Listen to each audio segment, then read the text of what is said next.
as you move from technician to entrepreneur, from being a resource to controlling the resources, yeah, just be aware there's going to be a bit of an internal shift that you have to go through there to navigate yourself to that next evolution of your business. G'day team, Josh here. Today I want to talk to you about this concept of controlling the resources, not being the resource. So we there's a couple of nuanced things that I want to talk to you around this, which is like we have these different phases or evolutions in our business. And like typically when we start our business, we are really in what I call technician phase or technician mindset, which is like whether you started your business from scratch or, you've started your career working for a bigger corporate or a bigger business, and then you went out on your own. Like you really adopt this kind of technician mindset, which is like you're doing everything in the business. You're wearing all the hats. You're you're you're doing the BD, you're doing the fee proposals, you're winning the work, you're delivering the work, and it's just on repeat. And we get into this mindset of technician. So we have this technician business owner hat that we put on. And what happens is as our business grows, like we're called to step into a more entrepreneurial mindset, but we get stuck and pulled into the day to day and get stuck and pulled into technician. And like this concept applies regardless of whether you're a single business owner right through to, running a 10 million per year consultancy. We want to be constantly controlling the resources, not being the resource as much as possible. And I want you to, there's a caveat around this is sometimes uh, you've got to do the stuff, you've got to do the work, you've got to deliver that report, you've got to do that design. But as much as possible, we want to shift our thinking from technician business owner, where we're in the weeds, we're in the day to day, we're putting out fires, we're doing all those things, into a more entrepreneurial mindset where we're thinking about the vision of the business. We're looking at what's coming next. And we are, like the orchestra conductor, we are conducting our team and we're conducting the resources around us. We are not necessarily the resource. I was talking to an amazing business owner earlier this week that says, look, I want to build something. I want to build a business that builds amazing things, but I want to build it so that it doesn't rely on me.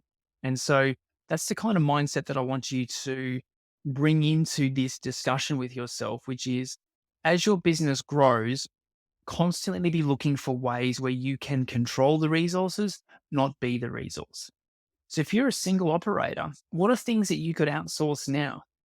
Like, could you get a virtual assistant into your business? Outsource your bookkeeping, outsource your invoicing. Are there things that you're doing that you know you shouldn't be, where you've got a little bit of revenue in the business, where you can move from technician business owner to the conductor, from technician to the entrepreneur? I want you to be constantly looking at ways that you can shift hats from technician to the entrepreneurial hat. And so we don't want to get continually pulled down into the day to day.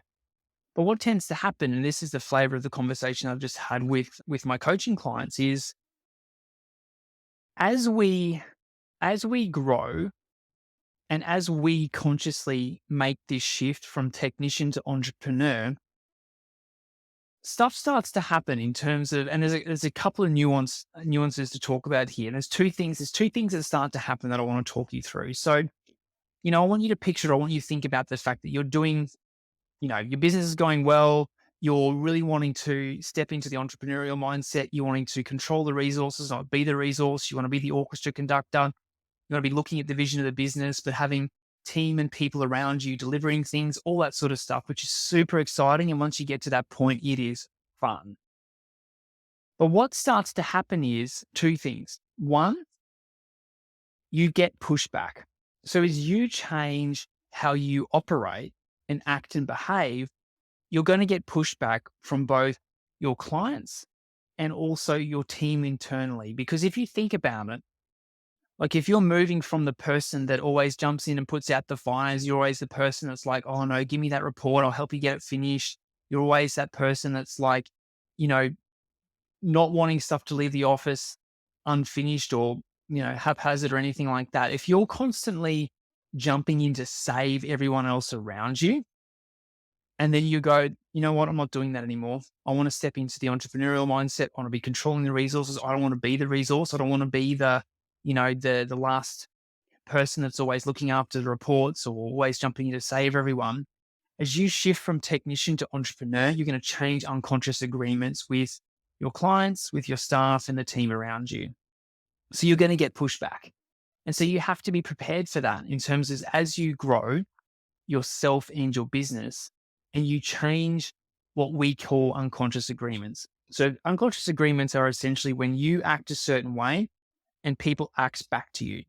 And so if people are used to you acting a certain way, which is jumping in and saving them, doing things for people, always being the person that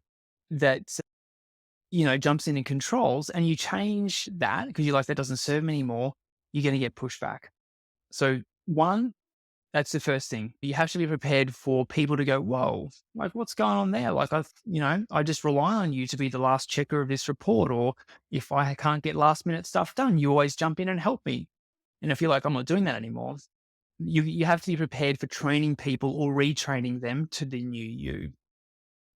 The other thing is, so that's the first thing, you're going to get pushback from other people as you shift from technician to entrepreneur and you shift from being the resource to controlling the resources. The second thing is internal pushback from you, because again, like this is a function of how you've been brought up in the corporate world or in our industry, which is, we are trained to be time for money people. So we are trained that for every hour of work that you do and you can put against your timesheet, that equals you being a good person. And as you shift from technician to entrepreneur, meaning, there's less billable stuff you can put on your timesheet. There's less direct and tangible outcomes tied to the stuff that you're doing. Like if you're focusing on a long-term strategy or you're working on the business plan for the business, or you're working on like a long-term client acquisition as an example, there's no immediate return on your time investment. And so what tends to happen is if you make a conscious decision to shift from technician to entrepreneur, but your sense of self and your sense of self-worth is tied to short-term ticking stuff off the list, putting time on your timesheet, getting reports out the door, doing that last-minute design, helping the team.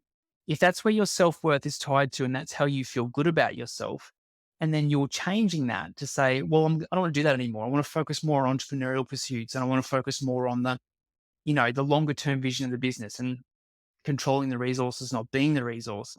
There's going to be an internal part of you that's like, oh, that don't feel good, because you're stepping outside of your comfort zone. And if you aren't aware of this, you're going to start to sabotage yourself, which is like, you're going to start to get your fingers back into all the technician stuff that you used to do. So you're like, oh, maybe I could just help Brad with that report. Maybe I could just jump back into that design and help Cindy with that sort of thing. Or can you just send me that fee proposal for my review? I've got a bit of time and I just want to have a look at it.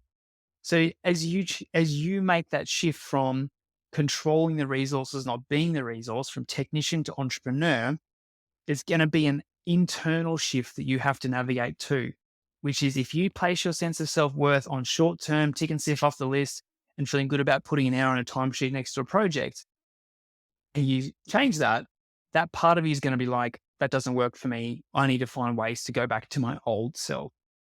So it's an awareness piece. And that's what I want to bring to you with this discussion today, is making sure that you are aware of, as you shift from being the resource to controlling the resource, you're changing a whole bunch of unconscious agreements with yourself, your team, and the people around you. So it's an awareness piece. As long as you're aware that you're going to get pushback from others, as long as you're aware that you're going to have parts of your personality that want to get back in and tinker with the day-to-day and all that sort of stuff, you can navigate it so much more effectively now. Because the first step is awareness. If you aren't aware, there's nothing you can do about it. But if you are aware, you're like, I'm doing it again. I'm getting back into tinkering mode, or I'm annoying Cindy over there with trying to work on her proposal when it's really her responsibility. I've delegated that to her. So it's just an awareness piece, team. So as you move from technician to entrepreneur, from being a resource to controlling the resources, yeah, just be aware there's going to be a bit of an internal shift that you have to go through there to navigate yourself to that next evolution of your business. Hope this helps. So, team, if you want to keep building your business on your own, we have heaps of free resources that you can continue to use to help you build your business on your own. But if you want some help to go faster, if you want to navigate the shortfalls and the pitfalls of building a business and work with myself and a whole bunch of amazing business owners that have been there and done that, then I'd love to invite you to join our boardroom coaching program, purely for business owners of engineering consultancies, all working together to help you grow to that next level. So if you'd like to join us in Boardroom, just send me an email or a message or comment the word Boardroom below, and let's have a chat about how I can help you build your business faster. Have an amazing day.